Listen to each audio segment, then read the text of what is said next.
Le célèbre rappeur Sean Combs, autrement appelé Puff Daddy ou Diddy, rien à voir avec Coach Diddy sur TikTok, est au cœur d'un scandale explosif. 120 nouvelles victimes se sont manifestées, l'accusant d'abus sexuels sur une période de 25 ans et certaines de ces victimes étaient mineures. L'une des révélations les plus troublantes concerne un garçon âgé de seulement 9 ans qui aurait été agressé lors d'une audition pour Bad Boy Records, le label de Diddy.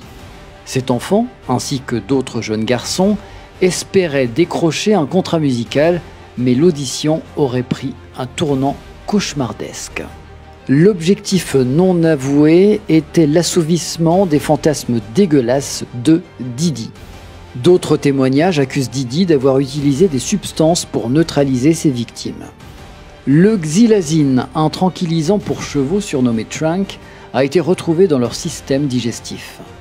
Les abus auraient eu lieu lors des fameuses soirées mondaines de Diddy telles que les White Parties ou les Puppy Parties. Des victimes affirment avoir été agressées après avoir bu des boissons mélangées à des drogues. Si elles refusaient de boire, elles étaient immédiatement exclues de la fête. Une victime raconte que Diddy l'aurait droguée lors d'un dîner à Miami alors qu'elle était enceinte.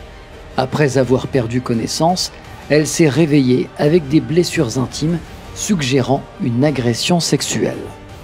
Les avocats de Diddy ont réagi avec force, qualifiant les accusations de fausses et diffamatoires. Ils affirment qu'il prouvera son innocence en justice où la vérité sera révélée. Mais avec des preuves médicales à l'appui et des récits effrayants, l'affaire ne cesse de prendre de l'ampleur. Une hotline spéciale a été mise en place pour encourager d'autres victimes potentielles à se manifester.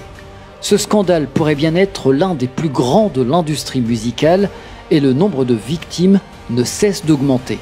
Le sort de Diddy pourrait bientôt se jouer devant les tribunaux.